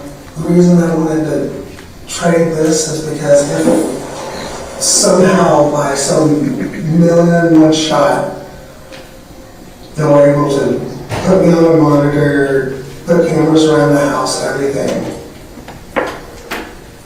If y'all were able to do that, I would go no contest. All I want is that 1 month time. Hell, not even a month, technically. Just end of the year, you know what I mean? That one last crucial time for my son. I would give up everything. I would say, just throw me in a jail cell forever. I don't care. And it's like, you're already getting that, but... I would give up everything. I'd give up all my defenses. I'd give up everything. So you no contest. Give you the information that you want, everything. That's what I want you to convey to the judge. He says he's never done anything like this before. He's the type to cry when he runs over dogs at work, which the investigator is like, then why did you kill a 7-year-old girl? Why Athena? To which he responds, it wasn't me. Now that I haven't been on the medication, I haven't heard from Zero in 2 days. He says that none of this would have happened if he hadn't accidentally run over Athena at work saying, I'd be at work right now. I'd be at work, saving up for Chester's Christmas, getting everything ready, just trying to get us into an apartment. I was this close. I finally got a new car. Okay, I was having to drive the freaking work trucks home for like a month because I didn't have a car. Because my car broke down several months ago, then Cassie's broke down. Life was getting really bad. The stress was getting too much. I'm not a violent person. I'm not a bad person. I've never been a bad person. The only bad things I've ever done is, like, occasionally I'll smoke marijuana. I'm an autistic, weird dude who likes music that other people tend to shun at. Well, musician. I was in a Christian punk band at one point. A Christian punk band. Not gonna lie, the vocals weren't the best. I worked years mastering my craft, and at this point I write my own music, I had lyrics and everything, but I never really got to, you know what I mean? Yeah. He talks a lot. yeah. He likes to talk. Yeah, and he thinks that everyone should care about him. Personally, I'm glad to hear that, because if you do show some type of emotion, if you do have some type of remorse, that goes a long way, as opposed to just being a cold-blooded killer monster. If I was a cold-blooded killer, I would have been killing people for years. You know what I mean? Like, I have a conscience. I have feelings. I'm just a person. You panicked. It wasn't my decision. I wanted to let her go. There's other jobs out there. He didn't want to let her go. Now I haven't even heard from him in 2 days. You're gonna have a human emotion as a parent, as a son. You're gonna have some type of emotion or some type of thought of what do I do next? I didn't know what to do next. I just tried living my life. Yeah. I don't know if the only thing that I could think of, and this is such a Shitty comparison, but have you ever met those people who they will stub their toe and they expect everyone to fall to their knees and care about their toe, and then someone around them will be diagnosed with a terminal illness and they're like, what does that have to do with me? This is the type of energy that Tanner Horner gives. He just does not care. When the detectives ask about why he lied about the green van, he blames it on Zero, saying, I mean, obviously he would know, like, we share the same memories. He has access to my memories, and my dad used to have an old green Astro van, and I think that's where he got that from. When we were talking to Athena, me and Zero were also arguing.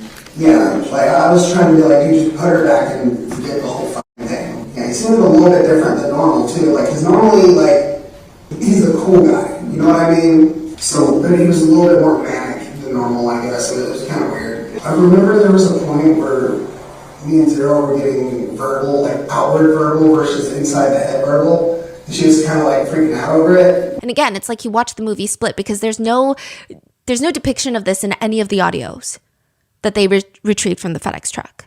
Well, how was she freaking out? Like, she was just kind of looking at us like, why is this dude talking to himself? Tanner is the type of person that thinks at such a pace that you can almost see the thought forming inside of his dense skull, and then he acts on it. And once he realizes the detectives are not putting in as much effort to believe the alter ego Zero's existence, he asks them, can y'all do some research on something for me? Sure. Can you look up some of the potential negative psychoactive effects of potentially Prozac? And then he notices one of the investigators fidgeting with his fingers. Oh, you did the same thing? I do that because I'm a drummer. You can see scars from years and years of playing drums where I busted my fingers. The investigator is like, okay, well, let's get back to the topic. And he says, I guess the whole motivating factor, again, going back to the why, is you bumped this little girl with a truck and you're thinking I'm going to lose my job, potentially my freedom.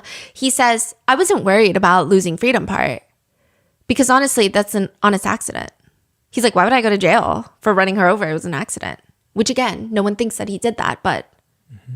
All it would take is going up there and just talking to the parent. And you're like, hey, I accidentally bumped your daughter.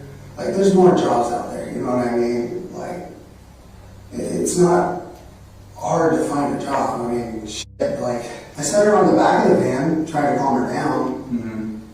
But she wasn't calming down. Zero kind of took over. One of the last things Athena wrote in her school journal was about stranger danger. That's what the class was learning at the time leading up to Christmas, is who a stranger is, what to do when a stranger approaches you, who not to trust. And I think that adds a really twisted layer to this case because it's not that it would make it any better, but I think that there is this knowledge that Athena knew what kind of danger she was in as it was happening. And I know that sounds obvious to adults, but it's... Even from the second it started, she knew she was in danger. And I think the part that people find heartbreaking is the fact that from the second that she was hauled into that van, she would have had a lot of conscious thoughts about what is happening, and this is dangerous, and this is bad, and it would have probably made her feel a lot more panicked. She was learning of what to do in the event of stranger danger. And like I said, one of the most damning pieces of evidence in this trial is the audio footage of Athena's murder. This was played in court for the jurors, and all of the live streaming cameras thankfully had to be shut off so the public could not hear it.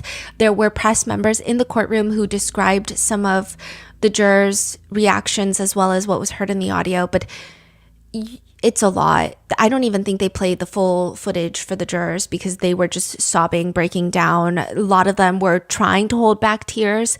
A lot of them were outwardly just dry heaving and sobbing. The jurors, right? The jurors.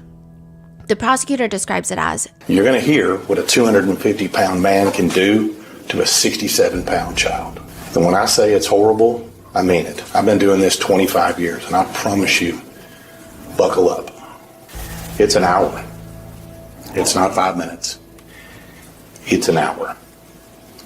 And it's not just one time that he's trying to kill her. It's over, over, and over again. You can hear the banging in the truck. You can hear the screams. This is what's coming. It didn't happen fast. the first thing that Tanner says to Athena once she's in the van He leans down towards her face and says, "Don't scream or I'll hurt you." She tries to tell him that he can't take her because she has school tomorrow.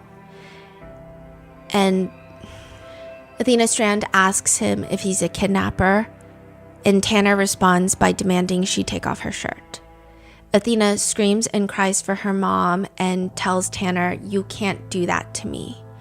You can hear her, so we know that there was male DNA found on the vaginal and anus swabs, but they also, in the audio, there is very clear apparent gagging noises from Athena. Now, Tanner would later try to come up with this lie that he was trying to get her to swallow a pill, I guess a pill to sedate her or something, but it's pretty apparent that he was assaulting her. And she screams for her mom, and she screams, "You can't do that for me." You can hear her gasp for air, begging to go home. At one point, Tanner Horner sings Christmas music, Jingle Bell Rock specifically, because it was playing in the van. The audio footage is so bad that Athena's mom even apologizes to the jurors for what they have to see. Maitland is Athena's biological mother, and I do want to make it clear that Maitland's favorite color is not pink. Athena's favorite color was pink, but she goes up on the stand in a pink blazer. She's been in court every single day wearing pink. Her whole head of hair has been dyed pink. It's been pink for a really long time. Right now it's a pastel pink color. Previously it was a much darker, vibrant pink. And every day she's there wearing pink, and she gets up on the stand to testify, and she talks about what her life has been like. We're going to get into all of that soon, but she says about the audio she could only listen to a minute. She says, "I couldn't get past a minute." And I'm very sorry to all of the innocent people that do have to watch that. I am so sorry. I'm sorry to you, and I'm sorry to y'all too. Because none of us, not Athena, not me, not anyone in this room besides Tanner Horner, asked for what's on that video. And Athena definitely didn't. After the prosecution present all their evidence, it's now time for the defense, and it consists of just trying to paint this very sad picture of the sad life of Tanner Horner. As Tanner describes it, his dad was a crackhead, his mom is a heroin addict, and he was raised by his grandparents. Those are direct quotes. Well, my grandmother and my step-grandfather, which I consider him my grandfather than anybody because he's the man that raised me. He says for his childhood, his dad was in and out of prison, and his mom was also in and out of jail constantly.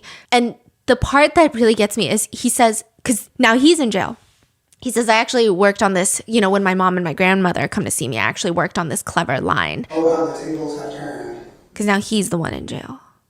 But he says that he's glad that his grandparents raised him because, quote, "I'm glad they did, because I wouldn't be the kind of person that literally buys fucking homeless people food." The defense brings up his rough upbringing. They also bring up the fact that he's autistic. People that know Tanner say that he made it his whole personality, that he is autistic. He threw it out there in every conversation, but not in the sense of, "Oh, I'm trying to connect with people," or "I'm trying to describe why I may behave in certain ways that a neurotypical person would not." It's not like that. It's not like, "Oh, I'm trying to connect with someone. Maybe you have certain things that you do that you could relate to." It's not like that. It's just to justify things. That's what people say. It's like he's always justifying an action or mistake or straight up wrongdoings by saying that he's autistic. In his mind, because he's on the spectrum, he can do no wrong. His defense wrote in a filing that his, quote, "autism reduces his moral blameworthiness." A lot of autistic people are just fed up with this trial because they're like, "That why is the defense doing this? Like, it doesn't make any sense. It just makes us, it adds a stigma to our community." Most autistic people wouldn't hurt a fly. They're like, what's happening? And on top of that, Tanner Horner has been accused of SA and SA against minors several times before this. A woman named Shay Marie had posted on Facebook for years. Friendly reminder that Tanner Horner likes to take advantage of drunk 16-year-old girls. Another one, friendly reminder that Tanner Horner is a rapist. And these are back from 2019. Against her? Yes. This would have been when Tanner was 23. She's 16, years before Tanner would go on to kill Athena Strand. She made another post around the time of his arrest and said, Tanner Lynn Horner, the man who raped me at 16, 8 years ago, murdered Athena Strand, a 7-year-old girl. I hope the family gets justice that they deserve. I hope he rots. And I hope that everyone who didn't believe me when I've talked about this for 8 years, fuck all of you. She's also posted on TikTok about what's happened, saying that nobody believed her at the time.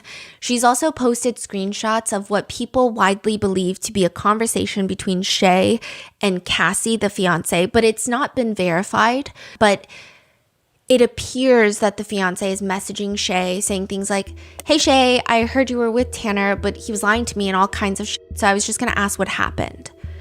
And Shay Marie confides in her, saying like, oh, well, you should know that he physically took advantage. He raped me. Like, this is what happened. I'm telling you right now, like, this is a shit person. And if this is truly Cassie, I think this is why a lot of people dislike her as well. There's a response to Shay that reads, well, don't worry though, he's attached to me now. And Shay writes, okay, question mark, question mark. All I'm saying is him and I are still kind of together, but not like I fell deeply in love with him and he won't leave me alone, because I do love him and he doesn't want to get rid of me. Like, we technically are not together, but still are. I don't know. It's hard to explain. If this is Cassie, I think this is where a lot of the vitriol against her stems from, which Cassie is someone that Tanner met and potentially groomed. I believe that she was 17 years old when they met as well. And about meeting Cassie, he says, I met her and it just kind of clicked, which is really weird because her mom was trying to hit on me and her mom's like, your daughter's a lot cuter, man. Like, you're like 50. They share a young son together. He doesn't speak nicely about Cassie either. He says that she's not working and, quote, she's using my Grubhub account to go get money every once in a while, but it's gone by the next day. So at least from this point, she's at least providing money for her own dumb shit. Dude, she will go and do Grubhub to order Grubhub later. Like, gotta love that girl, but so dumb. He also complains about how people think he's dumb, but he's actually a lot smarter than people think. Before his arrest in the Athena Strand case, he was charged with 3 counts of SA of a child dating back to 2013. 2 separate women have testified in court thus far that Tanner Horner raped them when they were both minors. And while now it's the defense's turn to try and make a compelling argument for mitigating factors of why he should not be killed by the state, there's a lot of things that we do need to keep in mind. Like the fact that during the interrogation, the lead detective is telling him when they find Athena, they're going to have a medical examiner look at Athena's body. They're going to know a lot of things. So we're going to know, we're going to be able to essentially corroborate what you're telling us now. So is there anything else we're going to find out? Because I don't want you to lie to me. So tell us what we need to know. And he's like, no, sir. Okay, so I think I know what you're about to ask. And no, I didn't. You're going to ask if I sold her and I did not. So everything's going to tell me that you did say. And again, this is the argument that people are so upset by, because if someone in their right mind who genuinely did not assault someone, they would be offended. They would try to defend their character of like, no, of course not, because of A, B, C, and D. I'm not that type of person, A, B, C, and D. But his response is, with my medication now, I don't even really have much of a libido. Okay. Like my fiance, I'll even tell you that, it kind of pisses her off most of the time. He gives the same excuse to his mother when she calls him in jail. And there's a lot of jailhouse calls that are being played during the trial. And it's just a whole lot of complaining. Even to the detectives, he complained that being in jail is a lot of stress because... Need some more water? Yeah. Sorry. I think it's more stress than anything. And I have to, like, when I ask people for water while I'm in that padded cell, I'm sitting there waiting for, like... When I'm sitting there asking people for water, like, everybody there looks at me like I'm a monster. Which, understandably so, given the circumstance. What's his parents' attitude? His mom testified, and it was, I think a lot of people have limited sympathy for the mom. So just judging by her testimony, it seems that she had a very rough life. And she was dealt a lot of shit cards as well. There is this point in the testimony, though, where she says that she wants to tear his fucking eyes out because of what he did to the little girl. Are you angry with him? I'm so mad at him. I want to just tear his eyes out. and she's very emotional. So it seems that people she's not one of those moms that's like, my son could never. However, there is this one point that she describes that that's not the son she knows, which a lot of people had problems with that wording. But she is not one of those moms that's like, no, my son could never. My son, well, maybe the victim asked for it because my son is a saint. She's not doing that. Dad is dead. Yeah. But during one of the initial jailhouse calls to his mom, she picks up and she's like, are you okay? Not really. You want to tell me what happened? I pulled into this driveway and all that stuff. I was pulling forward and I was backing up and I hit this little girl. Okay, go ahead. I pulled into this driveway and all that stuff. I was pulling forward and I was backing up and then I overrolled and then, she was crying. I tried to only go down and it didn't work. My thoughts were, oh my God, I'm going to lose my child. Everything started. I know. I didn't know what to do, Mom. What did you do? Did she die on her own? No. Oh my God. I know. Like, Athena even tried calling me up here, Then there's this very disorienting moment where he asks about the bail. So, was it you guys who tried calling bail or whatever it's called? Yeah. How much was it? Less than $5 million. Are you kidding me? He starts complaining about that. The truck doesn't have a backup camera. Well, it has a camera, but it doesn't work. It hasn't worked for 2 months. So he starts using that as an excuse. In another call, he complains about how he gets reading material in jail, but it's, he asks for the Bible. He gets a version of the Bible where it has, quote, Shakespearean dialogue, and he has to constantly take breaks. And though I tend to think that it's not a problem of the version, but rather he's just giggling about how he's not in the crazy room anymore. He's in the less crazy room, but still, the version of the Bible sucks. He also says, you could not believe all the crazy letters I'm receiving. Like fan letters? I don't know if it's hate, fans, other child molesters. I don't know. He also talks about how all the news outlets are reaching out. And he also complains a lot. Oh, more on that in a second. But he also complains about the dumbest shit. He says, I had an ingrown nail the other day and I started messing with it and they don't let me cut my fingernails, so it just kind of gets bad. And then his mom is trying to give him some perspective of well, yeah, your time is bad in there too. But also, she says, you're not getting all the hate that I'm getting here. Hate should be receiving any hate. I don't know what they're saying on TV, because I guarantee they're all making it worse than it is. Oh, yeah. Stop. You get right for that. No.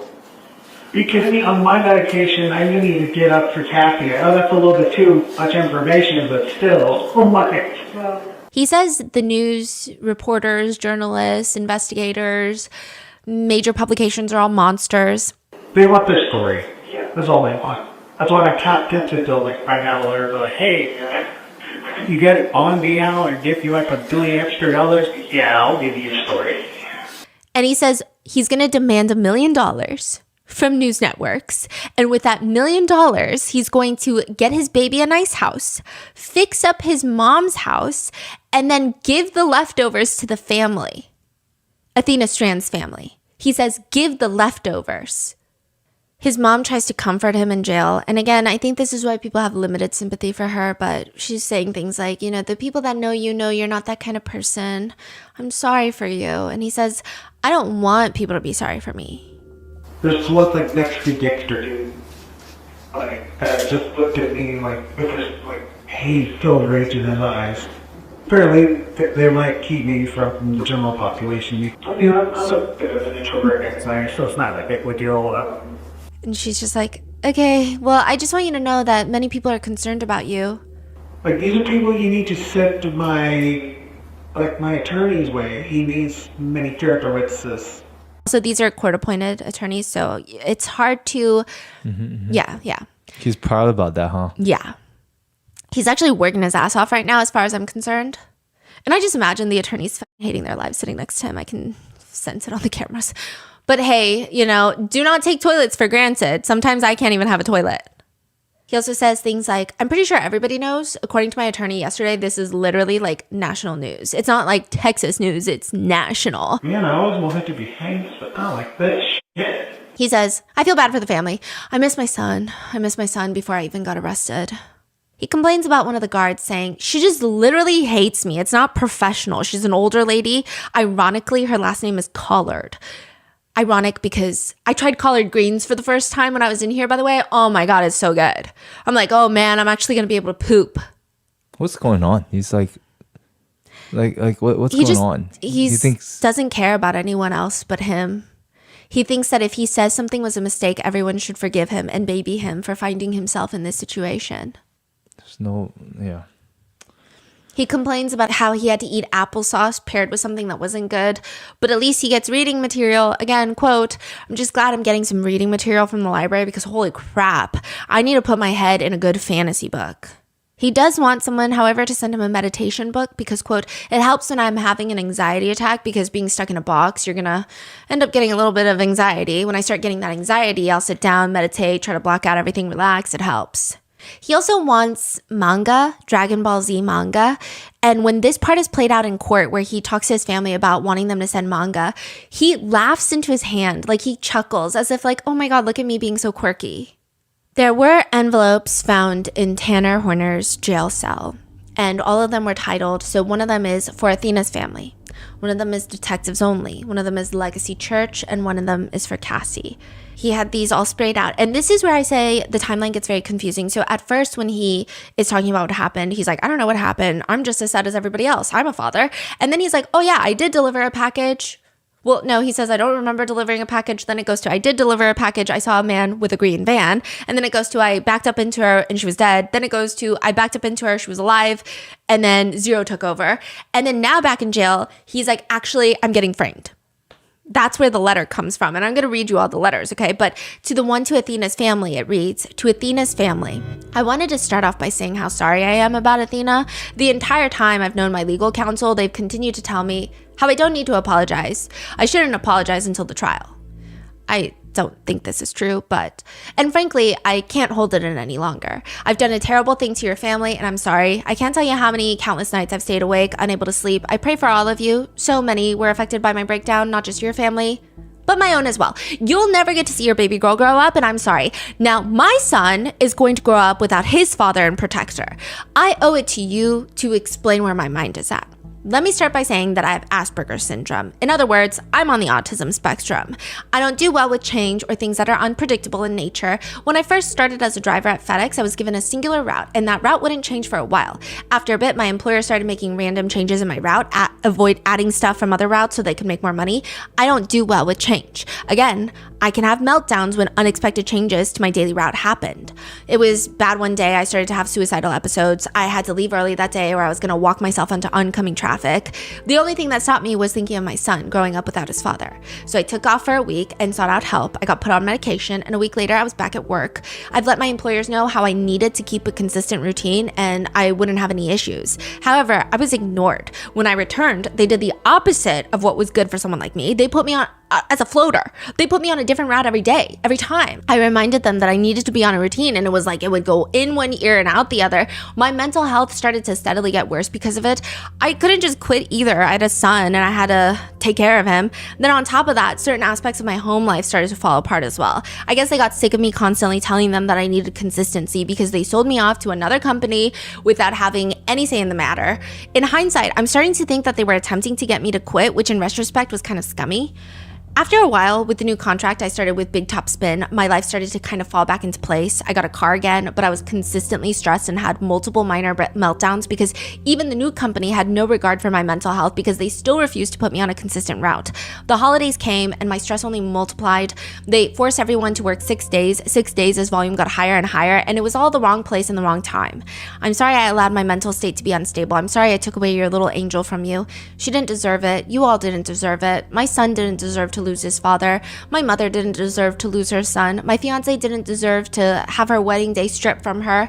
I pray that my death eases your suffering in some way. The only thing I can think of is for forgiveness and for you to remember my son and show him some grace and mercy, for he no longer has his father. I love you all, and I'm sorry, Tanner Horner. What do you mean I love you all? Mm-hmm. That also pisses me off. Everything about this letter pisses me off, but the I love you all. So what are these letters intended for? Like, he just wrote it. He wanted to... He did try to self-exit in jail. Okay. But I don't know if it was a full-hearted attempt. these letters are insulting, Yeah. right? Only putting salt on the wound even more. I feel like and I never say this because, okay, but I think that his self-exit in these letters was performative at best. It's just the most empty attempt at appearing remorseful. Because even previously, during the interviews when he was requesting to take a month for his son, they keep trying to bring him back to, as a parent, because you keep mentioning you're a parent. My question to you was, if Athena's parents were here, put yourself in their shoes for a minute, what would you say to them? I don't know what I would say. I mean, would you apologize to him? Would you explain why you did this? Or, I don't know what I would say. I would be speechless. No one deserved any of this. And it almost seems like he's counting himself as no one. The defense attorney during cross for the lead detective says, but you would agree with me that he told you several times that he felt bad about what happened and expressed, he may not have said, I feel bad, but he expressed his emotions about what happened. And the detective leans into the mic in court during the trial and says, yes, ma'am, I did not believe him. Ranger Espinosa, you also recognized that Tanner was being remorseful as well, didn't you? No, ma'am. You don't recall telling him, I see remorse in you, I see regret in you? That is part of an interview tack in order to maintain rapport. Later on, they also bring up the Google searches that were made. Okay, so there is a search that he was looking at a 3-circle Venn diagram for the 3 things being autism, Catholicism, and nerd shit. So the circles for autism and Catholicism overlap with clearly defined rules, hierarchies, and rituals. The circles for autism and nerd shit overlap at obsession over fine details. The circles for Catholicism and nerd shit overlap at silly outfits and complicated lore. And all 3 circles overlap together with BDSM. Like, he's just looking up things like this. He's also looking up, after Athena's murder, license plates, license plate types, why my fiance's family makes me out to be a demon, and YouTuber with the highest net worth, and Paradise Missing Girl. He views multiple photos of Athena Strand, even going onto Facebook to look up photos and Facebook posts of Athena Strand with community members begging to find her. He also looks up, do FedEx cameras constantly record? The same day that he's doing that, he looks up a book called Hot and Bothered, How to Think About, Talk About, and Have Sex You Really Want. It has also been stated that... This is before or after? This is after. And it's been stated that he... Well, okay, it's... There has been some Karen Reed trial stuff where there's been debate of, oh, maybe this was a tab that he looked up previously and then it refreshed and then he Googled something else in the tab. But these are the things that were coming up in the search. What do you mean Karen Reed trial stuff? Like the How Long to Die in the Cold. So some people are arguing, okay, like this is something that he looked up days before the murder and then it refreshed because he opened that tab to Google something else. But it doesn't really matter. Yeah. Because it seems that even 4 days before the murder, he was planning something. He was covering the cameras with sticky notes. So I don't think it really matters, the timeline. Additionally, it's been stated that he had intimate relations with his fiance hours after killing Athena, which would indicate that this depraved act was something that he wanted, obviously, but was also more turned on by. One netizen comments, unless they can prove that he doesn't know right from wrong, their point is moot. Which that's not what's happening. So this is not, they're not trying to say that he knows right from, well, not knowing right from wrong is more in tune with like the insanity plea, but this is the sentencing. So they're not saying that he doesn't know right from wrong. They're just saying that these are mitigating factors of why the state should not kill him. But a lot of people are arguing, I mean, he's hiding the body. That's evidence. And he knows what he does wrong. I don't understand. Other people are saying if he knew how to cover the cameras in the car and Googles if FedEx cameras record all day, he knew what he was doing. Other people are saying, so just to sum it up, the defense is wasting everyone's time in court by trying to make excuses for him. Other people are saying, well, they have to. That's the whole point. And they're commenting, I think this is better actually, because it would be better if he can appeal. If the defense does as much as they can to do their best, then he cannot appeal, saying that he was not represented well, and the family doesn't have to go through an appeal. So really, this is probably best for Athena Strand's family, so that there's not years and years of more hearings, another trial. Like, he can't say that he wasn't adequately represented. So this is probably for the family, for the best. But they could probably tone it down a bit, I will say. There's also another scary testimony coming from one of the neighbors. He says that Tanner Horner dropped off a FedEx package the night before Athena was taken, and his 2 young girls, same age as Athena, were outside playing. And there was this very odd interaction where Tanner Horner didn't want to get out of the truck until the parents, because one of the parents was in the doorway, wanted the parents to come get it. And he describes how, he ruined Christmas for a few kids before by giving them the package. But there was just this overwhelming feeling by a lot of people that he was... Wait, what's going on? He gave the package directly to the kids? To the adults. But he's saying, I don't give it to the kids anymore because I ruined Christmas once. I guess maybe one of the kids had opened the package and realized it was their Christmas present. But a lot of people feel that he was overcompensating for the fact that maybe that night he also had nefarious intentions. But he realized that the parents were in view. So he comes up with this weird, I never give the packages to the kids. I never talk to kids because I ruined Christmas for a kid once. Athena's mom has stated that she wants the whole world to know her baby. And I think that she has done, I hate that she's in that position, but I think that she's done a really good job of being able to give people the feeling of who Athena was. And she describes it as, there's a lot of interesting things about Athena. She loves pink and she loves Rapunzel, but also she wants to be like her Viking dad. Her favorite movie is Frozen, but she also loves to just get in the mud and dig for the biggest worm that she can find. And it's just the way that everybody talks about Athena, I think the prosecutors point out it's sad that everything has to be in past tense, but you could just tell everyone loved her. She did recently, not recently, but prior to her death, she did get in trouble for smacking a kid on the bus with a water bottle. And Athena's mom testified and she said, "Mommy did teach her no means no." And the prosecutors are like, so she's independent? Yeah, she gets that from me. And strong? Physically, she gets that from her father. She was the perfect mixture of me and Jacob. And I think that goes to show they're not even together. They were co-parenting really well. She loved to wear her pretty princess dresses, but at the same time, she would play in the dirt in those same pretty princess dresses. And she was free and she was wild and she was bright and she was loving. She wanted to be loved and to give love, and that's it.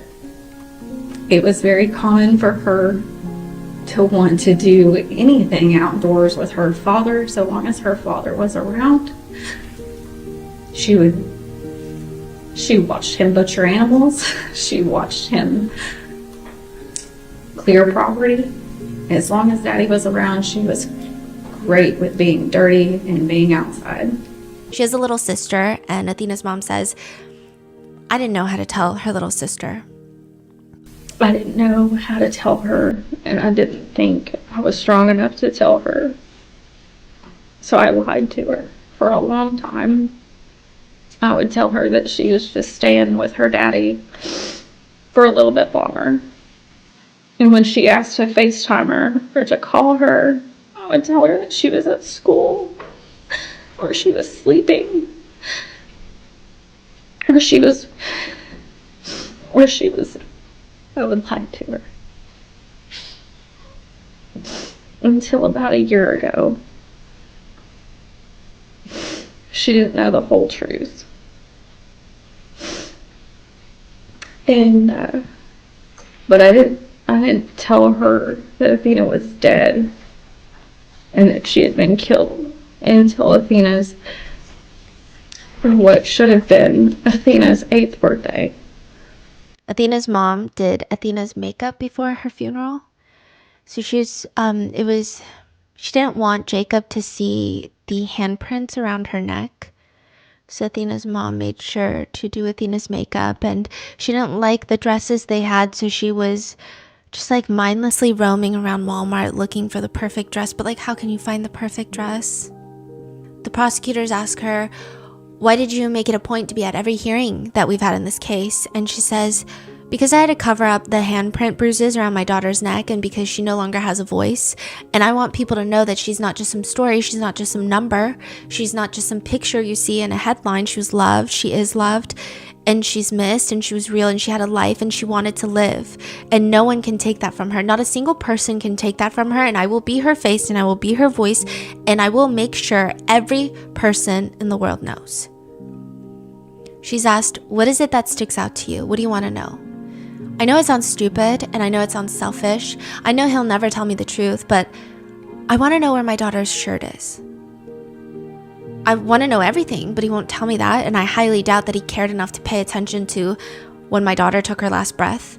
Because I brought her into this world, and I know when she took her first. I was there for that. I was there when she took her first steps and she said her first word, but I wasn't there when she took her last. So I want to know where her shirt is, maybe because maybe he could give me that much grace. Athena's mom, Ashley, also testified. She says her favorite picture of Athena is, she's very much an outdoorsy kid, and it's she's about 5 years old in this picture, and her and Alice had been playing outside in the mud all day long, and she comes up to me and she's holding this gross little worm in her hand. She's covered in mud, I mean head to toe. It's all over her face, and she's so excited to have this little worm. That's my favorite picture of her. Ashley and Jacob divorced after Athena's murder. Ashley states that definitely this played a huge role in their separation. She says that it didn't just alter their marriage, but it fundamentally impacted her. I'm not the same. I don't trust anybody. You can't. You're just not okay after something like that. Even my 5-year-old says stuff.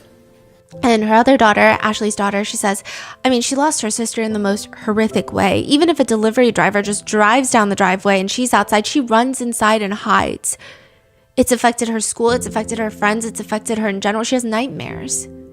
Jacob, Athena's dad, also testified, and his body language and demeanor just looks defeated the whole time, and he just keeps saying that he couldn't protect his daughter. That I wasn't there to protect them like I should be. Like a father's role.